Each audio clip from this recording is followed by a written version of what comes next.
What if a killer didn't want to escape justice, but wanted to outlive it? In the late 1960s, Northern California was not a place defined by fear. Teenagers parked their cars at night without thinking twice. Violent crime felt distant.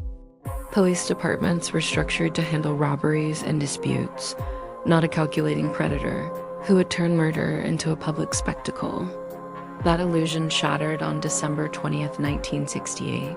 That night, high school students David Faraday and Betty Lou Jensen were parked on a remote road outside Vallejo, California. Just before midnight, another car pulled up beside them. A man stepped out, approached their vehicle, and opened fire. There was no warning, no robbery, no conversation. David Faraday was killed instantly. Betty Lou Jensen managed to flee the car, but collapsed a short distance away. The shooter vanished. Police initially believed the crime was a tragic but isolated act of violence. There was no suspect, no clear motive, no connection to other cases. 6 months later, that assumption collapsed.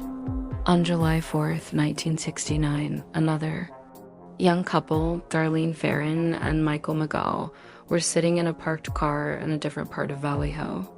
Shortly after midnight, a man approached their vehicle and began firing. Michael McGaugh survived. Darlene Ferrin did not. This time, something changed. The survivor provided details. The timing mirrored the first attack. The location, another lover's lane. The method, sudden, targeted violence. And then, 1 hour later, a phone rang. The caller calmly took responsibility for both shootings. He gave details only the killer could know. And then he hung up. For the first time, police understood they were not dealing with random violence. They were dealing with a pattern. But the killer was not finished. Because unlike most murderers, he was about to do something that would transform the case forever. He was about to introduce himself. In July of 1969, 3 major newspapers received nearly identical letters. Each contained disturbing details about the murders, details never released to the public. Each letter demanded publication. If the letters were not printed, the writer warned more people would die. Inside the letters were cryptic symbols, hand-drawn ciphers that appeared carefully constructed. And for the first time, the killer gave himself a name. This is the Zodiac speaking. The name stuck instantly. The letters were published. The public became transfixed. Police were outraged. The Zodiac was not hiding. He was performing. The ciphers quickly became a national obsession. Amateur codebreakers, including a school teacher and his wife, managed to crack one of them. People expected a confession. Instead, they found a chilling manifesto. The decoded message spoke about killing for enjoyment, about collecting victims, about pleasure without remorse. No identity, no location, no real clue. Just intent. The Zodiac continued writing. He mocked law enforcement. He criticized newspapers when they didn't give him enough attention. He exaggerated his victim count. He demanded obedience.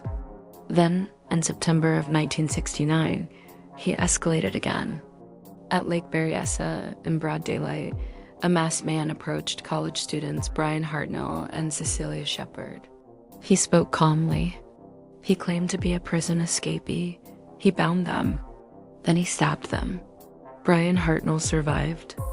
Cecilia Shepard did not. Before leaving, the attacker wrote a message on the victim's car door, including dates of previous attacks and a symbol that matched the letters. Days later, another letter arrived. This time, it included a piece of the victim's clothing as proof. The Zodiac was no longer just writing about murder. He was signing it. Fear spread across California. Parents worried about their children. Police scrambled to keep up. The killer had seized control of the narrative, and he was just getting started. Law enforcement launched one of the largest investigations in California history. Multiple police departments were involved. Hundreds of tips poured in. Witnesses described a white male, average height, wearing glasses. A composite sketch was released. It looked like thousands of ordinary men. Then came one of the most haunting moments in the entire case. In October of 1969, a cab driver named Paul Stein was shot and killed in San Francisco. Witnesses saw a man wipe down the vehicle and calmly walk away. Police were alerted, but due to a communication error, officers were told to look for a black suspect. They passed a white man near the crime scene. That man was never identified. Many investigators believe they may have unknowingly spoken to the Zodiac himself and let him walk away. Over the years, several suspects emerged. One man, Arthur Lee Allen, drew particular attention due to his behavior, proximity to the crimes, and disturbing personal history. But no physical evidence definitively linked him to the Zodiac. DNA testing decades later produced partial results, but nothing conclusive. Some letters may not even have been written by the killer, further complicating the case. The investigation slowly unraveled. Witnesses aged. Evidence degraded. Memories faded. The Zodiac letters became less frequent. Then they stopped altogether. No explanation was ever given. Today, the identity of the Zodiac killer remains unknown. Some of his ciphers are still unsolved. The true number of his victims is still debated. And the most unsettling question remains unanswered. How could someone commit these crimes, taunt law enforcement publicly, and simply vanish? Some believe the Zodiac died without ever being identified. Others believe he returned to normal life, a neighbor, a coworker, someone unremarkable. The case has inspired books, films, and decades of investigation. Yet no final answer has ever emerged. Perhaps the truth was overlooked. Perhaps it was lost. Or perhaps the Zodiac understood something most killers never do. That being remembered can be more powerful than being caught. More than 50 years later, the case remains open. The letters remain. The symbols remain. The mystery remains. And that is why, even now, the Zodiac killer is still unanswered.